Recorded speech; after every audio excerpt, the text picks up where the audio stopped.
주변을 정리해요.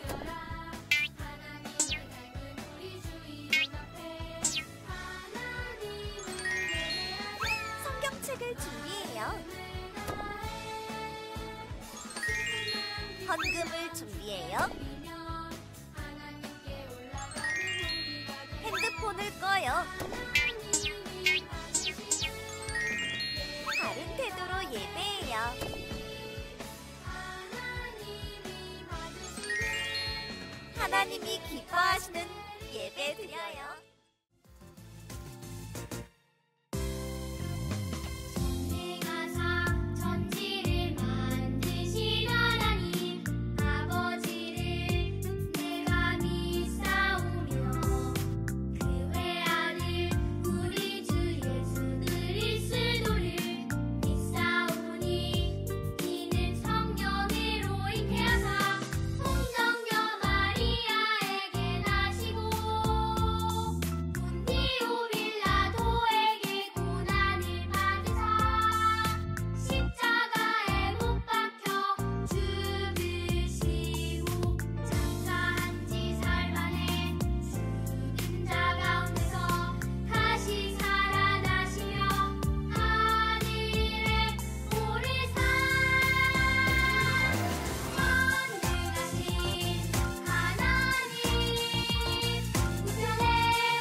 안녕 친구들, 현진 전도사님이에요.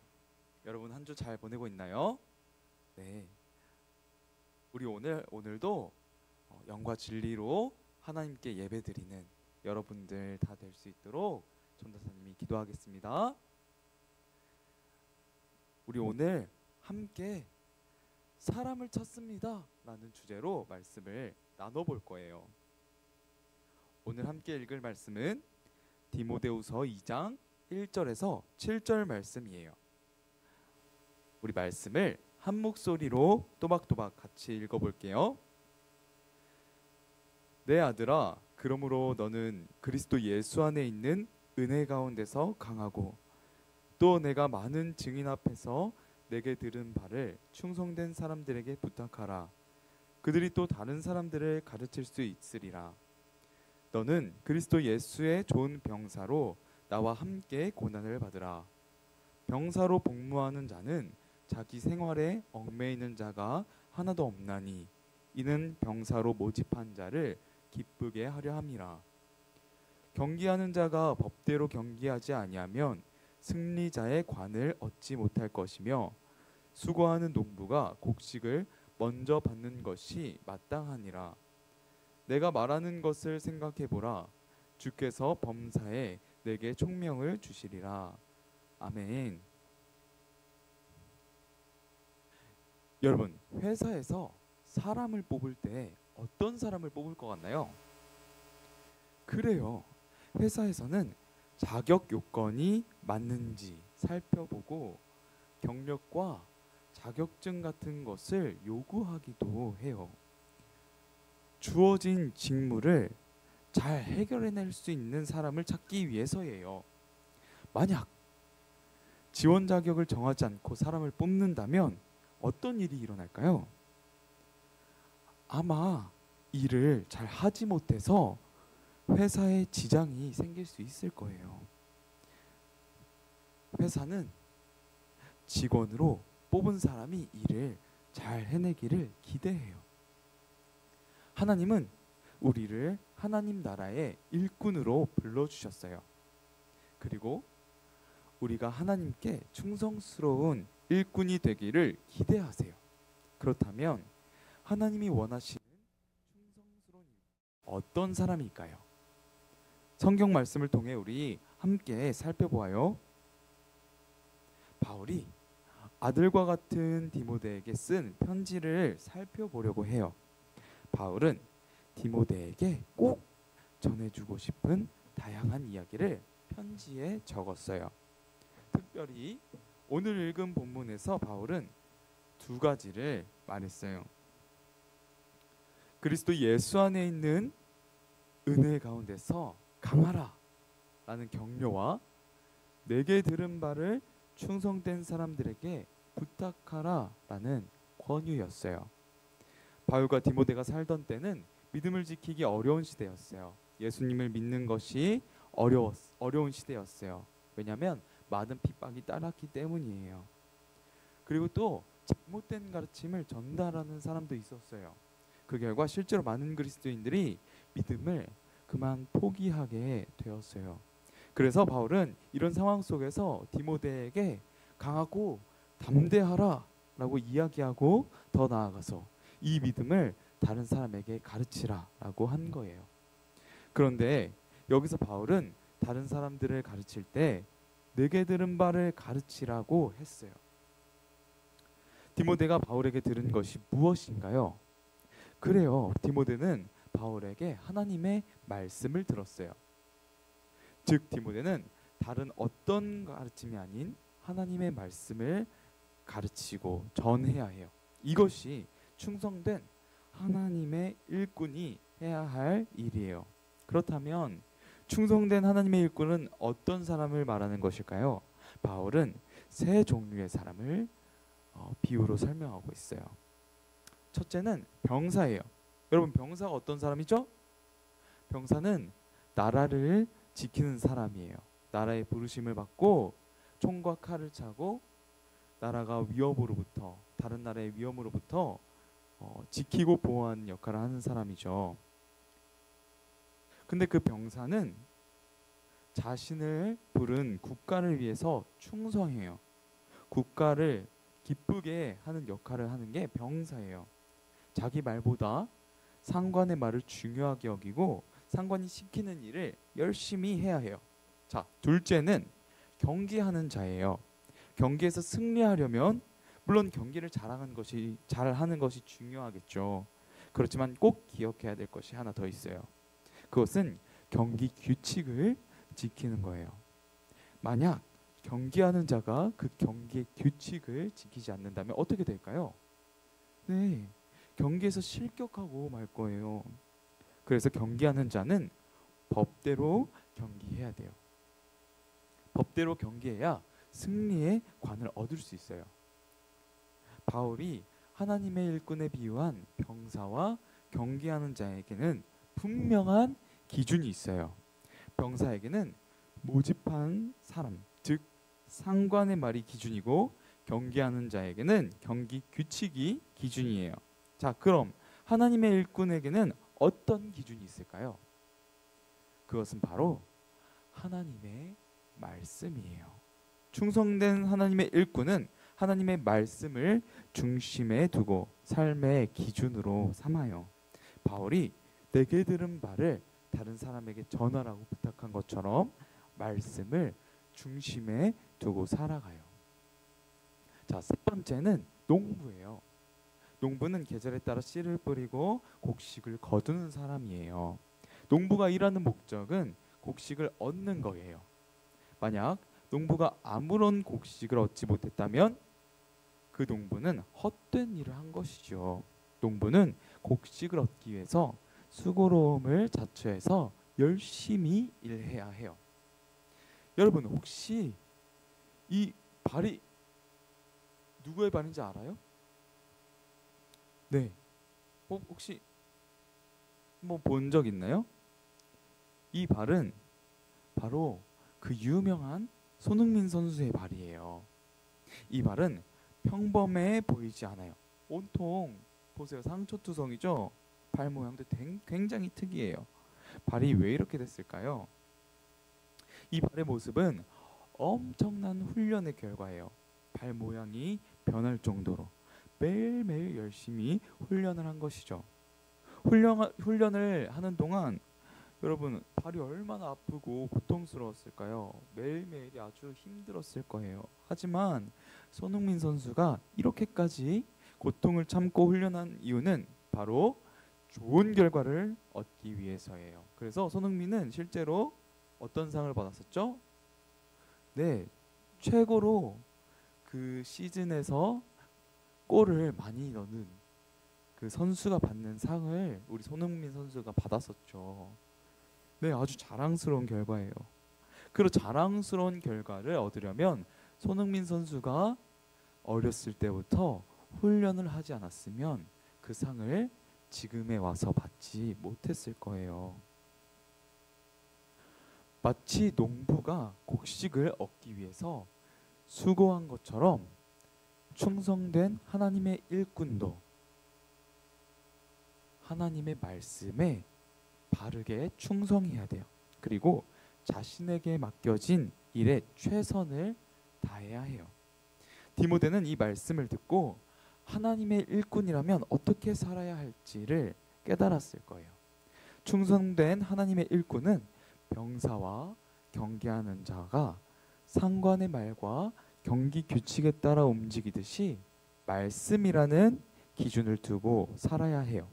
그리고 농부가 풍성한 결실을 바라며 수고하듯이 하나님이 주실 보상을 기다리며 최선을 다해야 해요. 하지만 여러분, 이렇게 사는 게 쉬울까요? 아니요, 쉽지 않아요.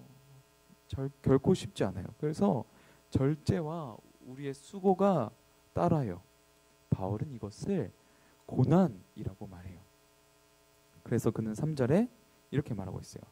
나와 함께 고난을 받으라 라고 말했어요. 그만큼 충성된 하나님의 일꾼으로 사는 일은 쉽지 않다는 뜻이에요. 그러나 바울이 세 가지 직업을 통해 우리에게 전하고자 하는 것이 있어요. 세 가지 직업의 공통점을 우리 한번 찾아볼까요?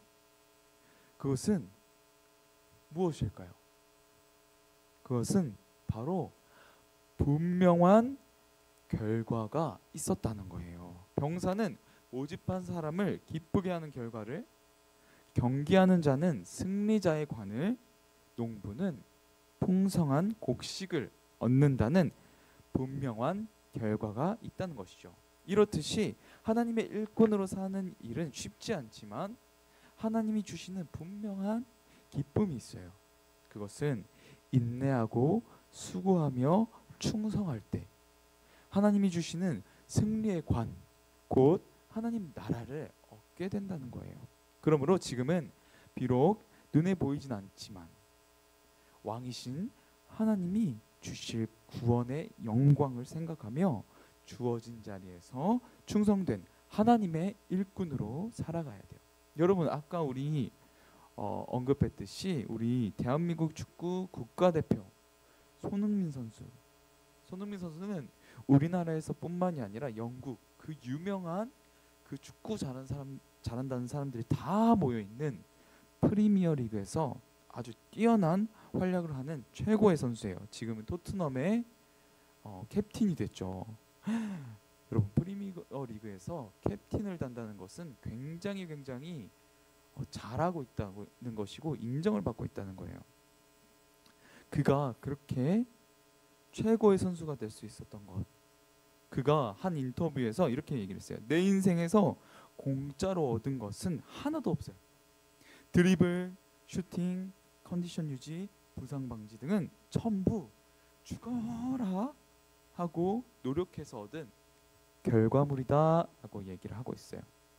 프리미어 리그에서 득점왕이 되고 최고의 선수가 되기까지 절로 된 것은 하나도 없었다는 거예요. 매일같이 연습하고 주어진 일에 최선을 다한 거예요.